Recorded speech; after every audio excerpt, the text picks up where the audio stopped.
Assalamualaikum warahmatullahi wabarakatuh. Waalaikumsalam warahmatullahi wabarakatuh. Halo semuanya, nah kan kami dari kelompok 4. Di sini kita akan mempresentasikan tentang budaya Betawi. Sebelum kita mempresentasikan, kita kenalan dulu yuk. Perkenalkan, nama saya Krisna Bagas Nuruda.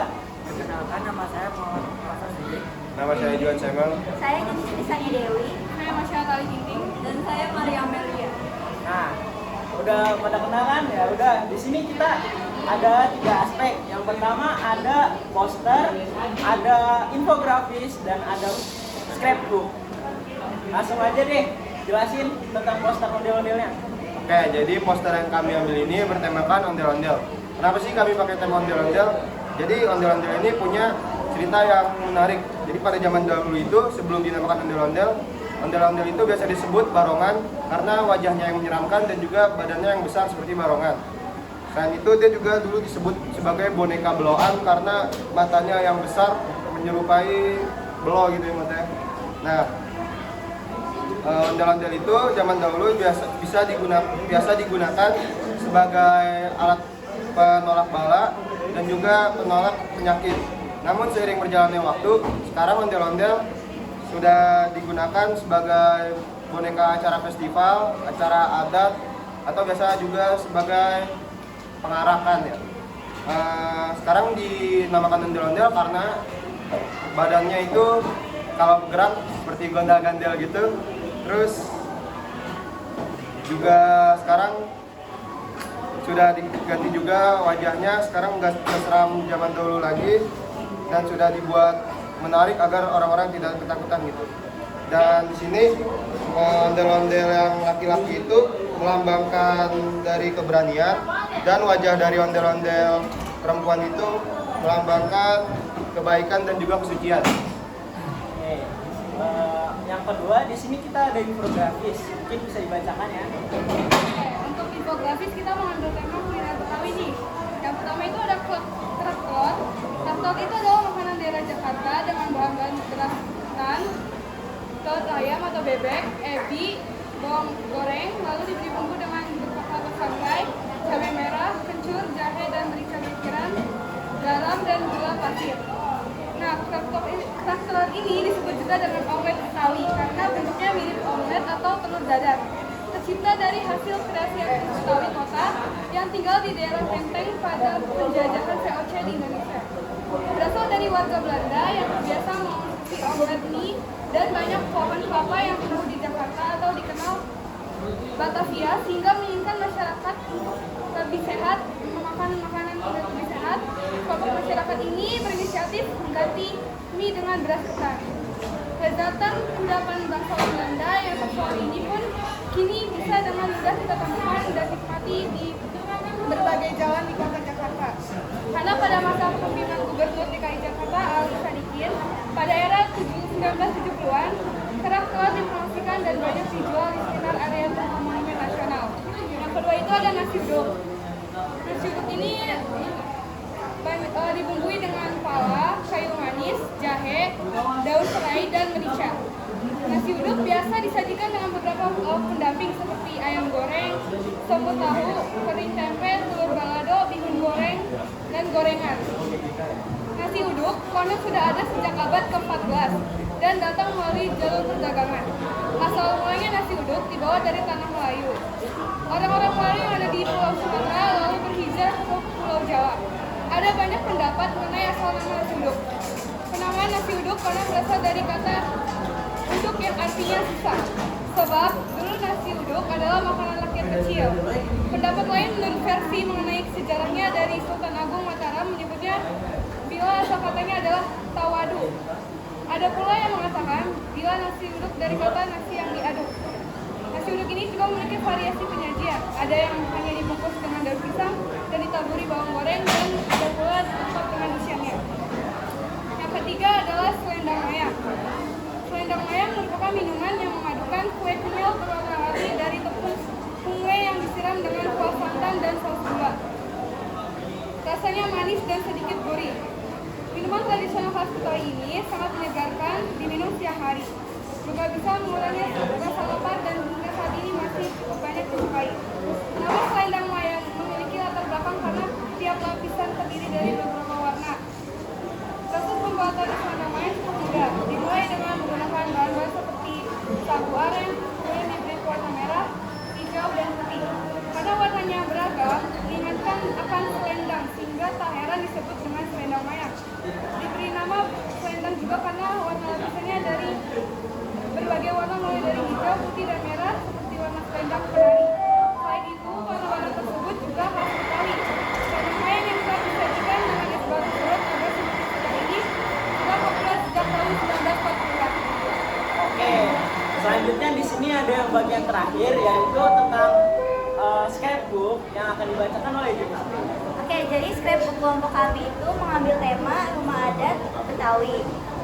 Jadi di sini ada daftar isinya. Di sini ada yang pertama itu rumah adat kebaya. Rumah kebaya adalah salah satu jenis dari rumah Betawi. Rumah tersebut dinamai rumah kebaya karena memang terinspirasi dari sebuah pakaian kebaya, yaitu memiliki bentuk seperti pelana yang dilipat. Jika melihatnya dari samping, maka lipatan-lipatan tersebut akan nampak seperti lipatan pada kain kebaya. Ciri khas utama rumah kebaya adalah serambi di bagian depan yang ukurannya luas.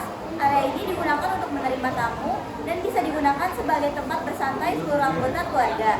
Bagian serambi dikelilingi oleh pagar pendek yang memiliki motif khas. Makna di balik pagar ini ialah suku Betawi merupakan suku yang terbuka dan menerima perbedaan setiap etnis, namun tetap tertutup dan memiliki batasan untuk pengaruh yang dianggap negatif. Rumah kebaya juga memiliki ornamen berupa gigi balang dan banji sebagai identitasnya. Gigi balang berbentuk seperti papan segitiga. Simbol gigi balang ini menggambarkan kejujuran dan kerja keras dari suku Betawi. Sedangkan banji merupakan simbol seperti bunga matahari yang berfilosofi sebagai sumber kehidupan dan terang bagi penghuninya. Ruangan di rumah kebaya terbagi menjadi 5, yaitu serambi, biasanya dilengkapi meja kecil dan 4 kursi.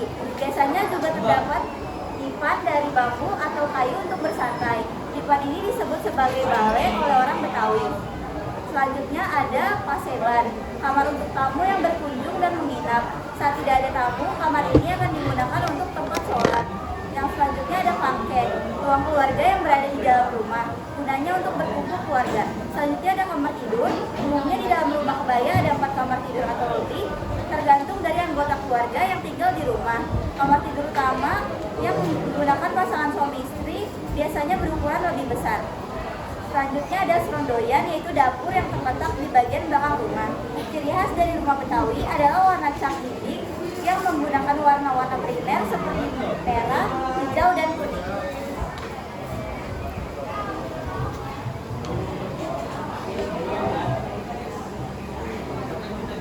Selanjutnya ada rumah joglo. Rumah joglo sama seperti adat Jawa. Betawi juga memiliki rumah adat yang bernama rumah joglo.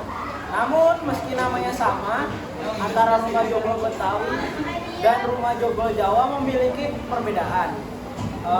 Perbedaannya dari kedua rumah joglo ini terletak pada tiang penyangga, di mana rumah joglo Jawa tidak ada penyangganya, sedangkan rumah joglo Betawi ada.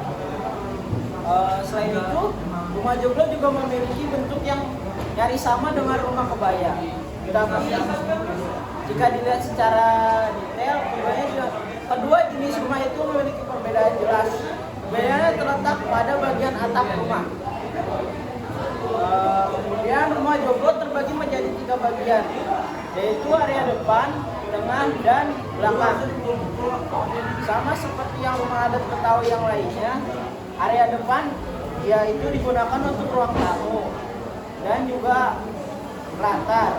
Yang kedua, ruang tengah digunakan untuk ruangan keluarga dan kamar, sedangkan area belakang digunakan untuk dapur dan kamar mandi.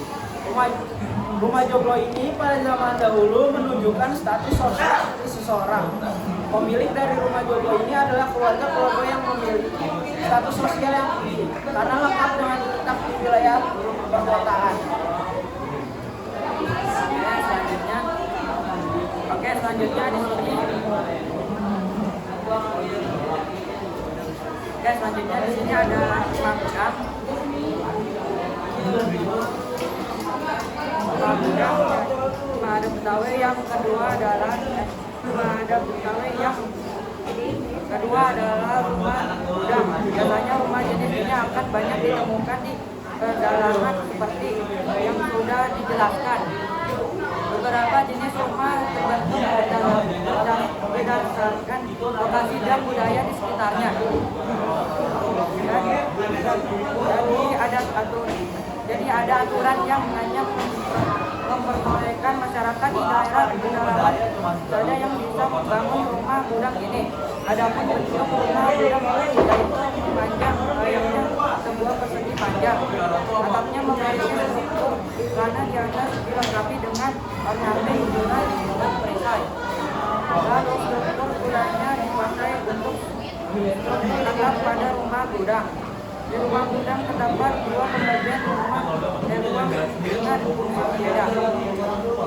Ruang bagian depan dipakai untuk menerima tamu, kemudian dengan untuk dapur dan kamar tidur.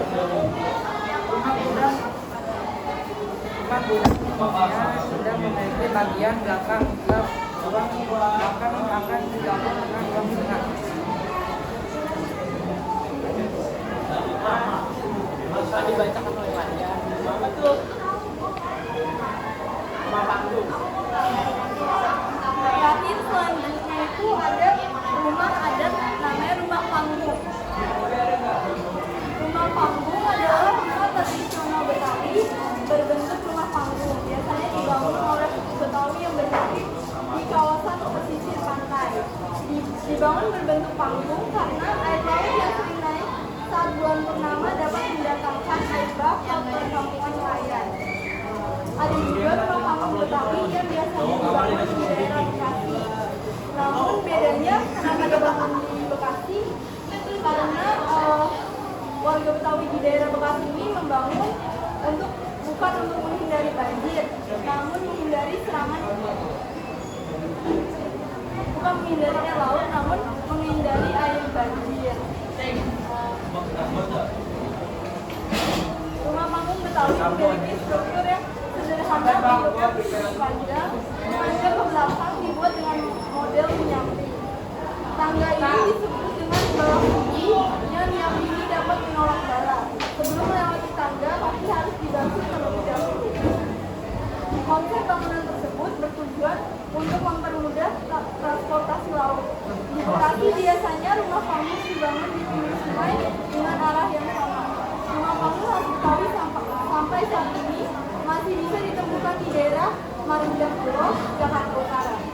Beberapa kondisinya sudah tidak rawat karena sudah ditinggalkan pemiliknya. Namun ada satu rumah panggung Betawi yang masih dijaga dan dilestarikan, yaitu rumah Sisiko.